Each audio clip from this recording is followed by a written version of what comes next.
नमस्कार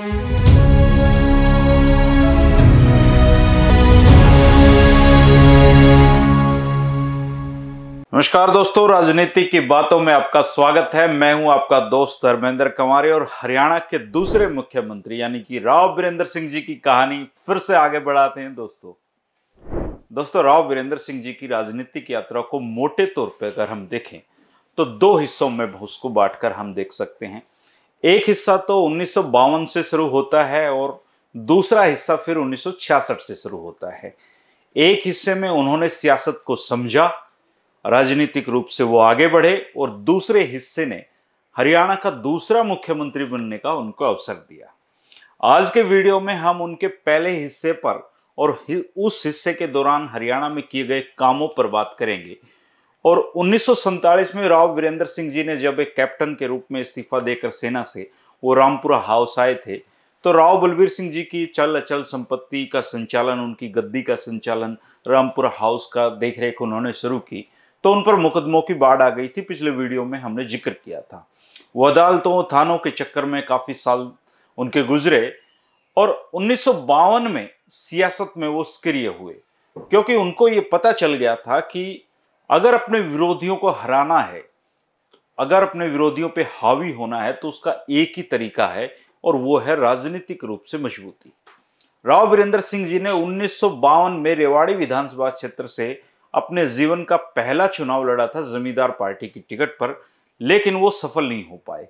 इस चुनाव में उनके सामने कांग्रेस की टिकट पर चुनाव लड़ रहे थे अभय सिंह जी और उन्होंने राव वीरेंद्र सिंह जी को 8,252 वोटों से हराया था। ये उनके जीवन में पहली हार थी। इसके बाद वो फिर जीवन में जब हारते हैं तो उसके बाद कोई चुनाव ही नहीं लड़ते।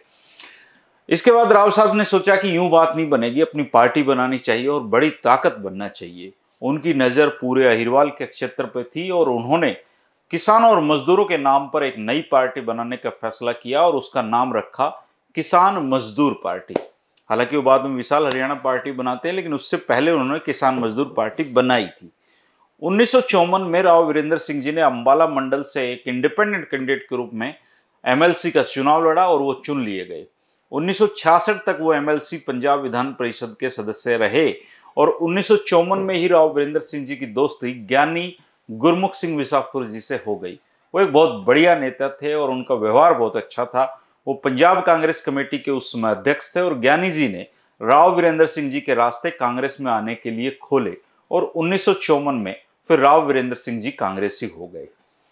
13 नवंबर 1956 को राव वीरेंद्र सिंह जी को प्रताप सिंह कैरो ने अपनी सरकार में उप मंत्री बनाया। खुद कैरो भीमसेन सच्चर के इस्तीफे के बाद मुख्यमंत्री बने थे और कैरो को मुख्यमंत्री बनाने की मुहिम में चौधरी देवीलाल, प्रोफेसर शेर सिंह के साथ राव वीरेंद्र सिंह भी शामिल थे। उनको लोक निर्माण विभाग, राजस्व विभाग, परिवहन, सिंचाई और बिजली विभाग दिए गए। पढ़े लिखे थे, सेना का अनुभव था। पीडब्ल्यूडी मंत्री होने के नाते उन्होंने उस समय जो चंडीगढ़ बन रहा था उसके विकास में बड़ी दिलचस्पी दिखाई और उनके ड्राइंग से लेकर हर काम में वो देखते थे और जो कैरो थे और पंडित जवाहरलाल नेहरू उनके काम से बहुत खुश थे। और राव वीरेंद्र सिंह जी का चंडीगढ़ आज जो आप देख रहे हैं उसके डेवलपमेंट में बहुत बड़ा योगदान है। दूसरा विधानसभा चुनाव 1957 में हुआ दोस्तों और कैरो फिर से पंजाब के मुख्यमंत्री बने। राव वीरेंद्र सिंह जी को 1957 में राजस्व, परिवहन और तकनीकी शिक्षा और सिंचाई, बिजली और लोक निर्माण विभाग का फिर उनको पदोन्नत किया गया। उप मंत्री से अब वो कैबिनेट मिनिस्टर बन गए थे।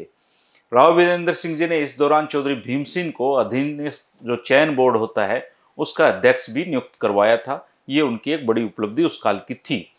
अपने मंत्री काल के दौरान अगर राव वीरेंद्र सिंह जी के कामों पे बात की जाए तो अहिरवाल से बाहर बहुत कम लोग इस बारे में जानते हैं और वर्तमान हरियाणा के क्षेत्रों के उत्थान के लिए उनके जो काम हैं और वो आज की पीढ़ी बिल्कुल नहीं पता है। और हालांकि अहिरवाल में राव इंद्रजीत जी के वो काम जो है उनके काम आते हैं।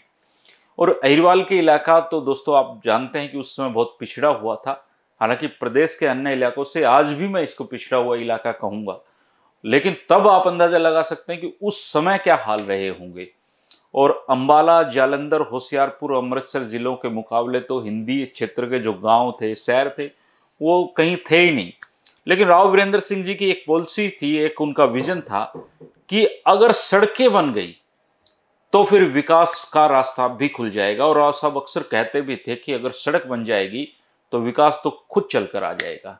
राव वीरेंद्र सिंह जी ने सबसे पहले रेवाड़ी से नारनौल, महेंद्रगढ़, पटौदी और मोजाबाद तक की जो सड़कें हैं इनका निर्माण करवाया। ये सड़कें दक्षिण हरियाणा के लिए वरदान साबित हुई और उन्होंने दिल्ली जयपुर हाईवे से भी लिंक कई रोडों का निर्माण कराया। इससे हरियाणा अन्य प्रांतों से जुड़ा और इससे व्यापार, वाणिज्य और संचार के साधन तेजी से विकसित हुए, जो अहिरवाल को विकसित करने में उनका बड़ा योगदान है। पानी अहिरवाल की कल भी एक समस्या था, आज भी एक समस्या है। अहिरवाल के लोगों को कभी पर्याप्त पानी नहीं मिल पाया, लेकिन राव वीरेंद्र सिंह जी को इस मुहिम की शुरुआत करने वाले लोगों में से एक कहा जा सकता है। सावी नदी पर उन्होंने पटौदी जो पुल है वो निर्माण करवाया था।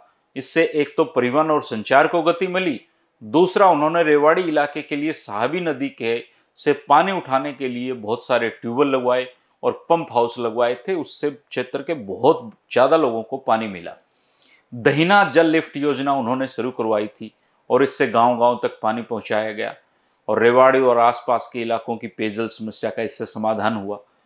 गुड़गांव जिलों में जो जिला है उसमें सोहना जल लिफ्ट योजना वो लेकर आए और कई गांव तो ऐसे थे जिन्होंने पहली बार नल से पानी आता हुआ तब देखा था। उन्होंने गुड़गांव नहर का निर्माण करवाया और इस नहर ने मेवात को पानी देने का काम किया। एक परिवहन मंत्री के रूप में भी उनके कई काम हैं दोस्तों, कई उपलब्धियां आदमी की होती हैं। राव वीरेंद्र सिंह जी ने गुड़गांव डिपो अपने परिवहन मंत्री रहते शुरू करवाया। कई बस स्टैंड और बस स्टॉप की स्थापना उन्होंने करवाई। भूतपूर्व सैनिक होने के कारण उन्होंने इस डिपो में पूर्व सैनिकों को ही रोजगार देने का काम किया। राव वीरेंद्र सिंह जी के नेतृत्व में चकबंदी का काम भी तेजी से तब पूरा किया गया ताकि छोटे किसान की जमीन को एक ट्रैक से जोड़ा जा सके। और उस दौरान बावल के किसानों के साथ एक अजीब किस्म का व्यवहार होता था। वे पंजाब के किसानों की तुलना में 6 गुना भू राजस्व का भुगतान बावल के किसान उस समय करते थे और राव वीरेंद्र सिंह ने ही उनको पंजाब की तर्ज पर भू राजस्व का भुगतान करने के नियम बावल के लोगों के लिए बनवाए और बावल के लोग आज भी उनके इस काम को याद करते हैं। भूतपूर्व सैनिक जो थे उनके लिए राव वीरेंद्र सिंह के दिल में एक अलग जगह थी क्योंकि वो सेना में रहे थे और उन्होंने उनके लिए भी कई कल्याणकारी योजनाएं शुरू करवाई। लेकिन इसी बीच चौधरी देवीलाल और प्रताप सिंह कैरो के मतभेद शुरू हो गए थे और इसकी आंच जो थी वो राव वीरेंद्र सिंह और प्रताप सिंह कैरो के रिश्तों में भी आ गई, वो झुलसने लगे। पंडित मोहनलाल जी की एक पुस्तक है पंजाब का विघटन, उसमें अपनी बर्खास्तगी की परिस्थितियों का उल्लेख राव वीरेंद्र सिंह जी का है। उसमें वो लिखते हैं कि राव वीरेंद्र सिंह और चौधरी देवीलाल बेहद करीबी दोस्त होते थे और दोनों ने प्रताप सिंह कैरो की गलत नीतियों का विरोध करना शुरू कर दिया था। कैरो बहुत बढ़िया मुख्यमंत्री थे लेकिन वो निरंकुश थे, किसी की माना नहीं करते थे और इस चक्कर में उनके विरोधी बढ़ते जा रहे थे। 17 अगस्त 1961 को कैरो मंत्रालय से राव वीरेंद्र सिंह जी को बर्खास्त कर दिया गया। उनके पास देवीलाल को छोड़कर कैरो के साथ रहने का अवसर था लेकिन राव वीरेंद्र सिंह जी ने समझौता नहीं किया और भविष्य में देखिए दोस्तों दोस्ती कैसे दुश्मनी में बदलती है। भविष्य में चौधरी देवीलाल और राव वीरेंद्र सिंह एक दूसरे के राजनीतिक विरोधी भी बने। इसी कहानी हम किसी और वीडियो में जानेंगे। फिलहाल कैरो ने राव वीरेंद्र सिंह जी को बर्खास्त तो कर दिया लेकिन बाद में वो इसके लिए उनको पछतावा भी हुआ।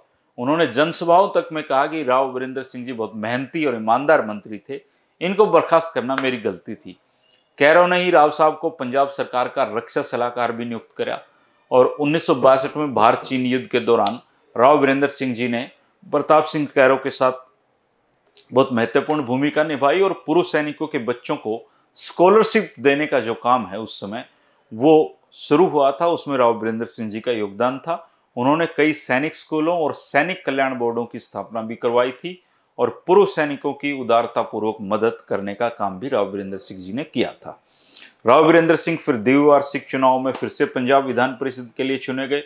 कैरो साहब विरोधी थे तो उन्होंने विरोध किया लेकिन उनका चुनाव हो गया और इसके बाद पंजाब में तीसरे आम चुनाव की तैयारियां शुरू हो गई थी दोस्तों और अलग हरियाणा बनाने की मुहिम भी तब शुरू हो गई थी और राव वीरेंद्र सिंह जी इस मुहिम में कंधे से कंधा लगाकर और हरियाणा के सारे नेताओं के साथ मिलकर जुटे हुए थे। 1 नवंबर 1966 को हमें मिला अपना अलग हरियाणा।